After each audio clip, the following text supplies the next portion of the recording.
Bueno, estamos en la presentación de la nueva Diverge aquí en Eslovenia y bueno, hoy tenemos el placer de tener con nosotros a Miles. Don't worry, it's not going to be in Spanish, only the introduction. Okay, that's good. Miles es Product Manager de Specialized y uno de los responsables de la nueva Diverge. Well, here we have the new top bike of gravel for Specialized. So tell us what's for you the most important new thing of this bike. Oh man, You have to choose one. Okay, so I would say out of all those options, compliance is one of the most important. It's hard to choose. There's a lot exciting new things about this bike going on here, but compliance is the first thing that the team really focused on with the Verge 4. From the front of the bike to the rear of the bike, all new Future Shock 3.0 is incorporated into the Verge 4, and it reduces peak hand impact by 53%. So if you hit a big pothole, big rock on the road, big root on the trail, and you're going to reduce your peak hand impact by 53% compared to a rigid bike. So that really changes the experience and makes for a better all-around riding experience for gravel bikes. And paired with the rear, so with the Revolterra seat posts at the rear of the bike, it flexes around 20 millimeters rearward, back towards the rear wheel when you hit a bump, and really makes for a balanced ride quality when you're riding on rough terrain. Yeah, let's go in deep to the Photoshop. Of course. We have seen, now we have three different options. No? Yeah, so Future Shock 3, it's a third generation Future Shock. It was introduced years ago on Roubaix. Future Shock 3 comes in 3.3, which is hydraulically damped and has a dial knob on the top, so you can lock it out, go halfway into the middle, or you can go completely open, right? Future Shock 3.2, which is spec'd here on the Verge Expert, has the same hydraulic damping as 3.3, but it's all the way open all the time, right? And then there's 3.1, which is air sprung with a spring, right? And it doesn't have hydraulic damping, but it's still a really nice, supple ride quality for the rider on rougher terrain. On top of that, to dig into Future Shock a little bit more, you can change out the spring rates, right? So if you're a rider that has a little bit more weight on the front end and you're sagging in, you can switch to a stiffer spring. We have three options: soft, middle, and most firm. And then you can also add little red chips that change the preload to make it a little bit softer or make it a little bit more firm. So tons of options, tons of really great serviceability for Future Shock 3 series. It's very easy to clean, very easy to service, and it's very robust in terms of keeping out grime, like sweat, sand, or rock. Right? And we have seen your mechanic make the change today in less than 2 minutes. Yeah, we say it's about as easy, or if not a little bit easier, than swapping a stem, right? You just need a little wrench to open up the top of the Future Shock, swap to a different spring rate, and voila, there you go. You've swapped to a different ride quality and something that could be a little bit firmer, or if you're after a little bit more supple ride quality, you could change to something even softer. Let's go now to other important topic, inside the bike. Yeah, it's good stuff. Storage. So we say absurdly capable with the Verge 4, right? So what does that mean? It means all new storage, right? So Specialized was the very first brand to incorporate down tube storage in the trail mountain bike space years ago. And we've really upped the level. We've improved everything when it comes to down tube storage on the Verge 4.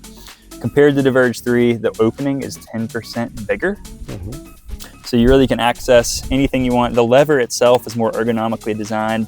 So no matter if you're riding in the winter with really big gloves, or if you have sweaty hands in the summer, you can access this really easily. The storage itself is 5% bigger than previously. So you can fit an extra CO2, an extra gel. Really, you can fit whatever you want in this thing. I put jackets, I put snacks. You can put a first aid kit, any type of CO2s or tire repair kit can all fit into the down tube. So we're really proud of that and how it's incorporated and blends seamlessly into the down tube. And then second aspect of absurdly capable is tire clearance, right? That's probably a hot topic today.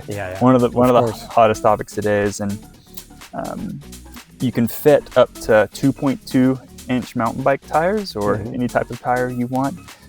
In the Verge 4 with around 4 millimeters of clearance all the way around. We spec 45 tracers on the Verge. You can also, of course, fit 50s with around 8 millimeters of clearance all around. So tons of room for mud, even with 50s. We see a lot of our riders choosing that setup. as a really fast but also really confidence-inspiring setup with no matter the conditions, even if it's raining and you think you're going to have mud build up or sand build up, you can confidently run a bigger tire without worrying about damaging your frame. So let's go now to geometry. Changes.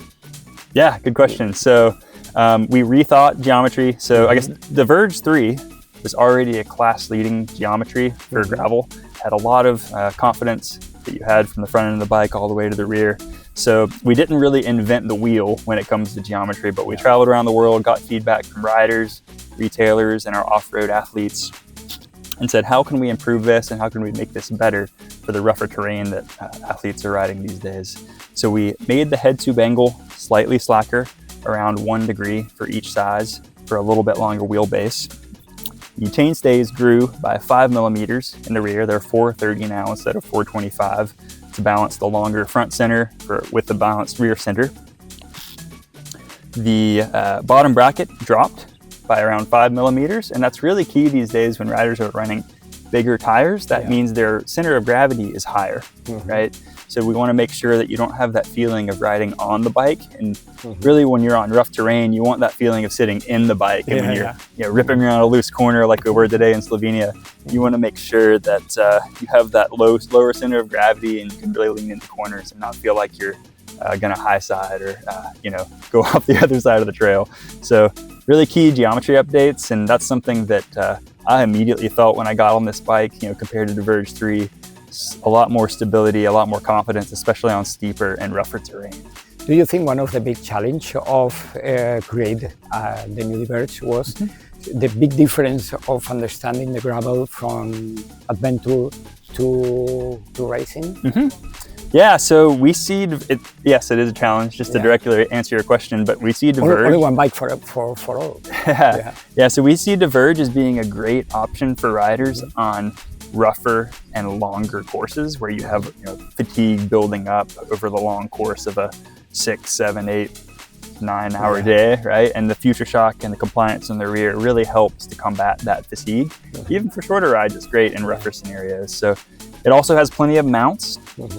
If you want to go bike packing, if you want to put bags on the bike, tons of places to put extra water, fork leg mounts here, and then extra mounts underneath the bottom bracket down tube area. So even fender, even 6 bottles you can put on the bike. If you wanted to, if you wanted to, or a keg in the bottom for a flat kit, or anything cage mounts for dry bags in the front, and then of course it has full rack and fender compatibility on the rear of the bike and the front of the bike for fenders. So one last question for the alloy version.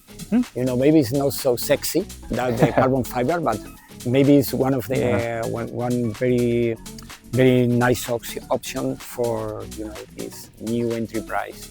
Of course. Tell us about the alloy version difference. Is same bike as same geometry exactly than the carbon fiber. Everything the same. Good question. So 2 alloy models, comp and sport. And really, when we kicked off the alloy project, we asked ourselves, why should the aluminum rider who's buying an aluminum gravel bike have to sacrifice on any of the feature sets that the carbon chassis incorporates, right? So everything that the carbon chassis has, that aluminum bike also incorporates. So whether that's the exact same geometry, the same tire clearance, the same down tube storage, the same mounts, really everything about the alloy bike is the same except for the frame material, right? So all the same wonderful feature sets. We're the only aluminum gravel bike brand or aluminum bike brand to incorporate down tube storage into an alloy gravel bike. So really proud of that one. It wasn't an easy one to pull off, but really excited to bring that to riders and have extra capability there for the Diverge alloy. So, thank you so much, Miles, for your time. Of course. And congratulations for this new Diverge. Thank you. Yeah, thank you for your time. Good, yeah.